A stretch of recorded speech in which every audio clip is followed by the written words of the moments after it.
ఒక టీచర్ 20 మందికి పాఠాలు చెప్తారు. ఒక గురువు అయితే 1000 మంది శిష్యులను తయారు చేయగలుగుతారు తన జీవిత కాలంలో.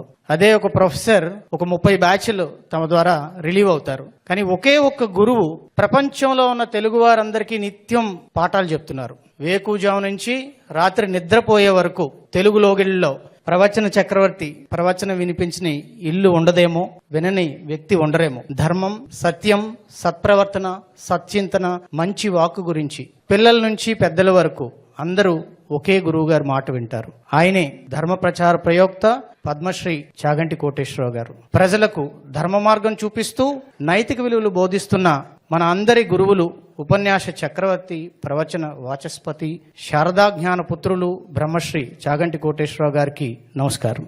ఆంధ్రప్రదేశ్ రాష్ట్ర ప్రభుత్వం నైతిక విలువల విద్య పాఠ్యాంశంలో ఎందుకు భాగం చేయాలనుకున్నది? ఇప్పుడు సమకాలీన సమాజంలో మనం చూస్తున్నాం, క్షీణిస్తున్నటువంటి కుటుంబ సంబంధాలు, పెరుగుతున్నటువంటి హింసా ప్రవృత్తి, మితిమీరినటువంటి ఎలక్ట్రానిక్ మాధ్యమాల ద్వారా జరుగుతున్నటువంటి ప్రచారం, ఇవన్నీ కూడా సమాజం మీదే కాకుండా ముఖ్యంగా విద్యార్థుల మీద, మరీ ముఖ్యంగా కౌమార దశ అంటే టీనేజ్ లో ఉన్నటువంటి విద్యార్థుల మీద చాలా ప్రభావాన్ని చూపిస్తున్నాయి. అంటే తొందరగా చెడు మార్గాన్ని ఎంచుకునేటువంటి ఒక అవకాశం సొసైటీలో దొరుకుతోంది. దాన్ని గౌరవ ముఖ్యమంత్రి వర్యుల వారు గుర్తించారు. విలువలతో కూడిన విద్య ఖచ్చితంగా మన కరికులంలో భాగం కావాలి అని చెప్పి మన హెచ్ఆర్డి మంత్రి వర్యుల వారికి ఆదేశాలు జారీ చేశారు. మీరు ఏ రకంగా విద్యలో సంపూర్ణ మూర్తిమత్వం సాధించాలంటే విద్యార్థికి నైతిక విలువలు కూడా వారి దైనందిన జీవితంలో భాగం కావాలి. ఏం చేస్తారో తెలియదు, మీరు కరికులం ఇంట్రడ్యూస్ చేయండి అని మంత్రి గారు తనకున్నటువంటి జ్ఞానంతో గురువు గారిని సంప్రదించగా గురువుగారు దానికి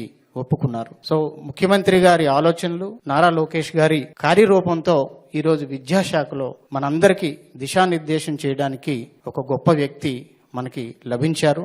వారిని మీ అందరికీ పరిచయం చేసే భాగ్యం నాకు దక్కినందుకు గొప్పగా ఫీల్ అవుతున్నాను. Thank you. ధర్మార్థ కామ మోక్షముల గురించి సామాన్యులకు అర్థమయ్యే రీతిలో చెప్పడం గురువు గారు గొప్పతనం. కేంద్ర ప్రభుత్వ అధికారిగా పదవి విరమణ చేసిన చాగంటి వారు అష్టాదశ పురాణాలను అధ్యయనం చేశారు. మండల దీక్షతో 42 రోజుల పాటు సంపూర్ణ రామాయణంను, 42 రోజుల పాటు భాగవతాన్ని, 30 రోజుల పాటు శివపురాణాన్ని, 40 రోజుల పాటు శ్రీ లలితా సహస్రనామ స్తోత్రాన్ని అనర్ఘంగా ప్రవచించారు. ఒక గొప్ప ఉదాహరణ చెప్తాను వారి గురించి. ప్రధానమంత్రి పివి నరసింహారావు గారు ఉన్న సమయంలో వీరి ప్రవచనాలు విని మీ పాండితీ ప్రకర్ష అమోఘం, మీరు ఏమడిగినా చేస్తాను కోరుకోండి అని అడిగారు. అంత గొప్ప ప్రధానమంత్రి, భారతదేశ ప్రధానమంత్రి ఒక సాధారణ ఉద్యోగికి వరం అడిగితే ఎవరైనా ఏం చేస్తారు?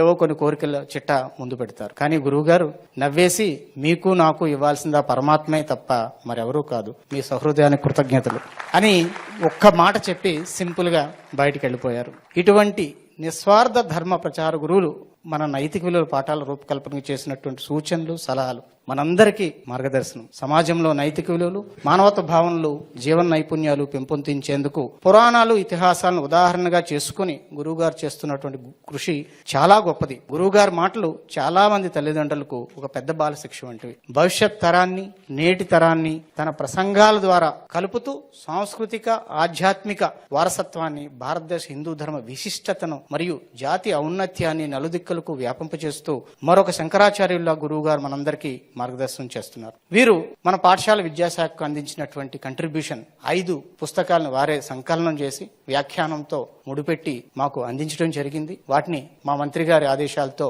ముద్రించి 6 నుంచి 10 తరగతుల వారికి మనం స్కూల్ కిట్ తో పాటు అందించడం జరిగింది. అందించడమే కాకుండా అది విద్యార్థులు అభ్యసిస్తున్నారో లేదో మూల్యాంకనం, మదింపు కూడా చేయబోతున్నాం. రాబోయేటువంటి మెగా పేరెంట్ టీచర్ మీటింగ్, తల్లిదండ్రుల సమావేశంలో విద్యార్థులతోనే ఆ పద్యాలని అందరూ పేరెంట్స్ ముందర చెప్పించి, వ్యాఖ్యానాన్ని చెప్పించి ఆ జిజ్ఞాసని, ఆ జ్ఞానాన్ని తల్లిదండ్రులకు కూడా విద్యార్థుల ద్వారా అందించాలని ఒక ప్రయత్నం చేయబోతున్నాం. తినలేని వాళ్ళు ఉన్నారు, తింటున్నావు సంతోషించు. చూపు లేని వాళ్ళు ఉన్నారు, చూస్తున్నావు సంతోషించు. నడవలేని వాళ్ళు ఉన్నారు, నడుస్తున్నావు సంతోషించు. ఈశ్వరుడు ఇచ్చిన వాటితో తృప్తిపడు. ఇది గురువు గారు, చాగంటి గారు మనకిచ్చినటువంటి సందేశం. మనందరం పాటించాల్సినటువంటి నియమం. నమస్కారాలు.